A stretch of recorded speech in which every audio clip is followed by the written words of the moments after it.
If you want to be in a quick half of the field right now, you got out on Don Fiduli at 563. And if you want to be the man, show me.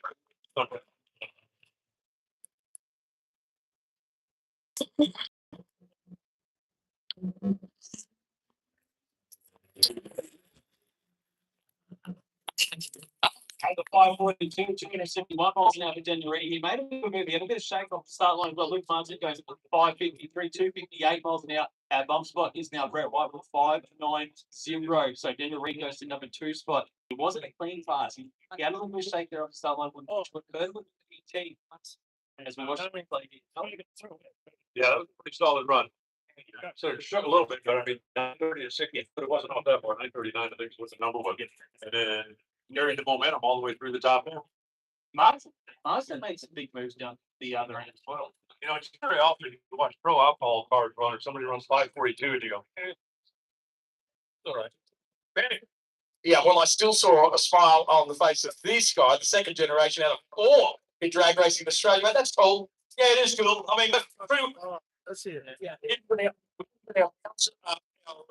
Banker run last night, so that was get us in the field, and then we can work on it from there. So I was a little bit surprised with the 542 and 271. So we were probably aiming for a 44 or 45. It's nice when it's ahead of what you thought. It is, it sure is. So, and you know, it's really working well. Daniel's done a terrific job of driving. So let's go on from now. You've got other brackets to watch. Sure have. All right, Steve Reed, ladies and gentlemen.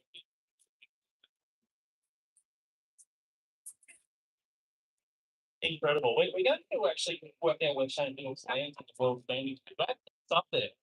It is. I actually just texted Sean Bellemere, the reigning American champion. I sent him a picture of the screen and said, "What do you think?" And he wrote back, "That's a no."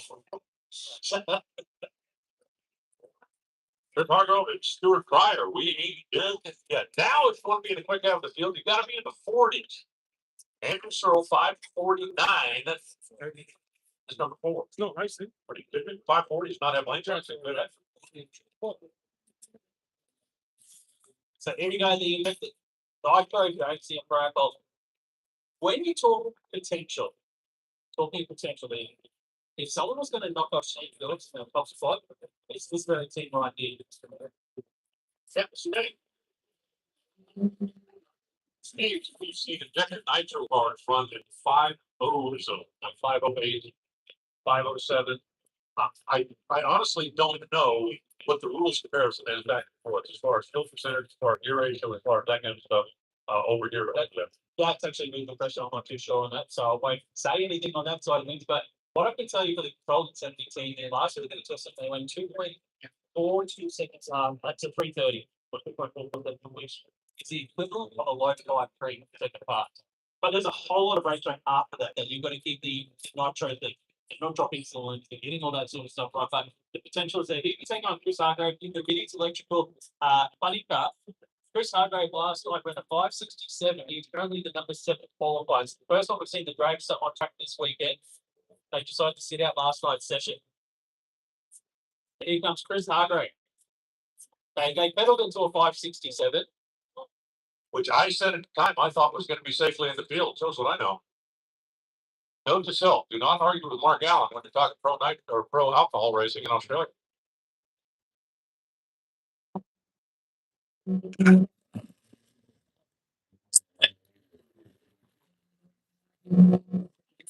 Five 46, 265 miles an hour, and he jumped up into the top half of the field barely. 573 for Stuart Pryor, and that thing absolutely basketball tire. Chris now is in the top half of the field. That's a big team. That is a huge run for the team. They wanted to run to the 540s, and then the top half of the field. The top half of the field has been in the 540 to get number 5 in the 549. That's an incredible field being a pro alcohol. We've got 12 cars have run. Top spot is Brett White with a 590. Again, the top half you need to repeat at a 546. Do a quick recap of the field here. Central number 1, 534. Daniel Reed, number 2, with a 542. Darren Fry, number 3, with a 543. Chris Hargrove, number 4, with a 546. Andrew Searle is 5th with a 549. Luke Masters 6 with a 553. John Keeley 7 with a 563. And Brett White rounds out the field with a 590. On the outside looking in, Stuart Pryor, potential to run 540s. Wayne Price, he can run in the 540s. Ben Pratt, definitely could run to the mid 550s. Steve, happy here for our goal qualifying session of the grid, not wait. Sean Miller, by the way, again, the American Champ, 5:35.1 is the quickest that he has ever run. And I'm curious, again, what the overdrive rules are, with the, if they are consistent between the two, I don't know. That is actually a really good question. I'm not too sure on the blowout drive. I think it's just Shane. I'm sure Shane will be in very shortly. Nothing. It looks like you might get back to us on that. But we are now to pro stock bike qualifying session number 2. Alan DC, Paul Andrews and something like that. Number 1 and 2 are qualifying at the moment. They are off the trailer. Yeah, just like that. Let's bring the number 1 and 2 bikes out and show the potential of the racetrack and the weather right now. The weather spectacular, the racetrack maybe even better, as we've seen, with everybody that's gone down.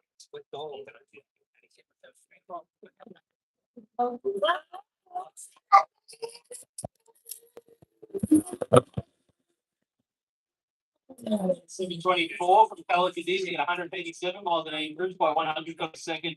400 goes 742, 168 miles an hour. Doesn't improve anything, good 36, but great time from you can see there. 64 guys at 2 minutes. It's definitely not a great one. Look at weather condition right now. Direction 1019, that's the altitude, 461 meters. It is 20 degrees out there right now. Expected at 47, so we're power again. It's got pretty good air. Make work probably. That's good conditions in the middle of the day. So that's what the Winter Nationals do. What makes the Winter Nationals so special? Get these line shot conditions, you can make it 4 horsepower just from the weather alone. And these bikes will love it.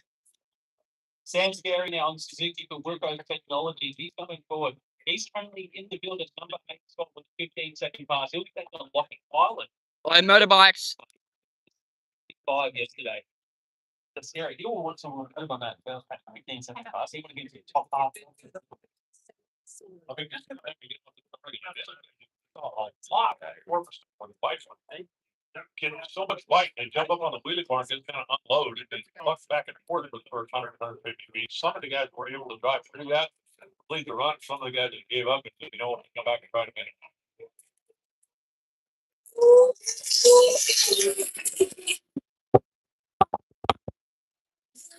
4,681 miles an hour comes up for Sam Scary at 735, even better for Lockie. Lockie was not quite as good as 60 feet, but better than 330. The bike kind of fell into the group a little quicker.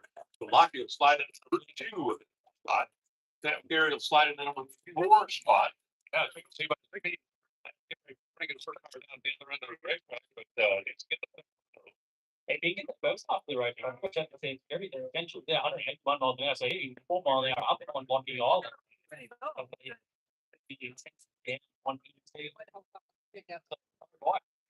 Putting on a show in qualifying session number 2. Just like all the counterparts, the stand counterparts, they're all pro categories. They've got so much horsepower. Take horsepower away off the start run, then get the power back into the bike as quickly as possible. The challenge is obviously not to focus on this is the it's hard on a pro bike to do that.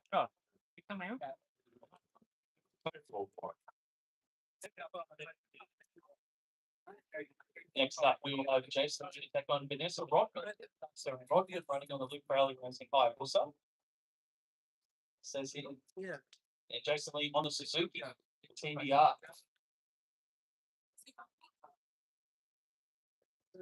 Rally currently in that number 8 position. I don't want to didn't get the full pull in yesterday. Jason at least got far enough down the racetrack.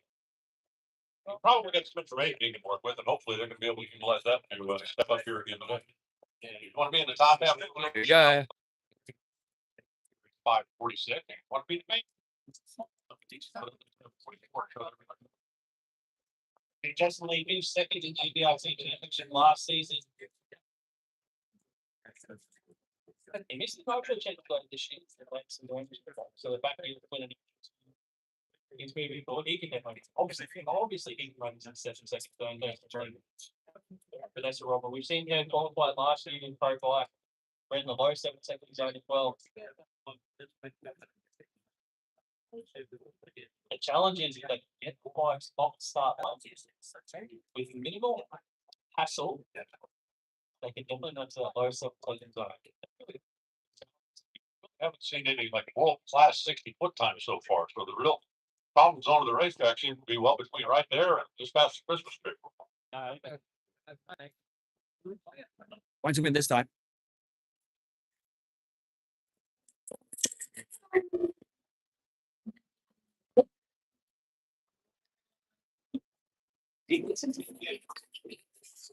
And it's still with the fire getting on the start line.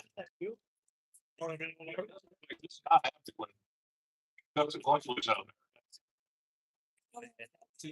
He's still actually in the bottom half. We got identical DTs between Sam Skerry and Jason Lee. Both rides went 746 with the 3. But Sam Skerry went 181 miles. Sorry, any other- 175. That's a bit, 2:30. Yeah, 2:30. We'll start leaving. About ready to fire up, and one of them's gonna sound a whole lot different than the rest of them.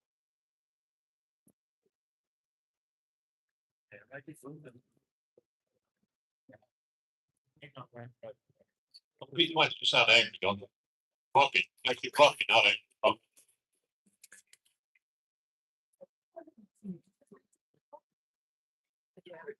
They've been one of the most dominant performers in Pro Bike for the last 10 years.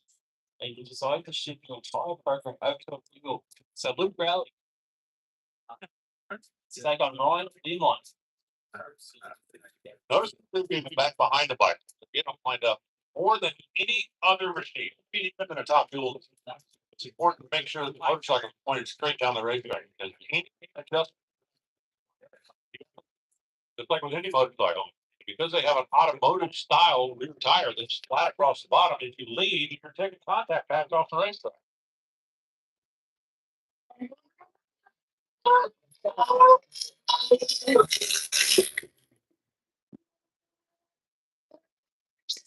$43,179, big move, comes up for Ryan Lockmouth. He's gonna move up into the top half of the field now, 771 for Luke Rowley. He continues to work on the Harley combination, so Ryan sneaks into the number 4 spot.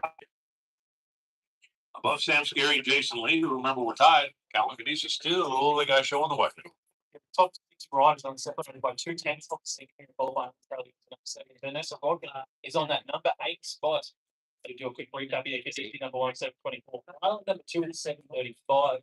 Andrew's number 3 is 736, and Ryan Emont rounding out the top 4. Cadiz has got a 10th on the field, and Lockie Ireland has only got a 10th on number 6. It's going to be good racing tomorrow, and it's probably going to get tighter in Q3 for Pro Stock Motorcycle as well. I think you're absolutely right. We see all these machines a little bit later on today, and now we're gonna go back to 4-wheel racing and really, really fast 4-wheel racing. Here we're going to move into the Pro Modified bracket. Right. So this is a heads-up class.